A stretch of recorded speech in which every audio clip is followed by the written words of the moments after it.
ஏய் மது, ஆ டீல் ஞாபகம் இருக்குல்ல? சார்ஜர்ல கை வைக்காத. ம் ஏய், சார்ஜர்ல கை வைக்காதன்னு சொன்னேன்ல. ஆமா, நீ சார்ஜர்ல தான கை வைக்க வேணாம்னு சொன்ன. நான் போன்ல தான கை வச்சிருக்கேன். ஐயோ மது, வேணாம், நாளைக்கு பார்க்கலாம். என்ன அவ்வளவு அவசரம்? சரிடா, இவ்வளவு கெஞ்சுற, அதனால வீடியோ கால் பண்றேன்.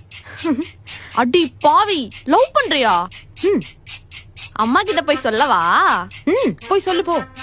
என்ன கொஞ்சம் கூட பயமெல்லாம் போய் சொல்லுன்ற? எனக்கு என்ன பயம்? யார்கிட்ட பேசுறோன்னு கூட தெரியாம உன் ஆள் ரொம்ப நேரமா என்கிட்ட பேசிட்டு இருக்கான். குடி. ஹலோ ஹலோ, நீங்க யாருங்க? மது கிட்ட கொஞ்சம் போன். டேய், எனக்கும் என் அக்காவுக்கும் வித்தியாசம் தெரியாம பேசிட்டு இருக்க. அறிவில்ல? ஏய் மது, மது, சீ, போன வை. சும்மா தான் நீ பண்ண. நாய் தெரிஞ்சேதான் பேசிருக்கோம்.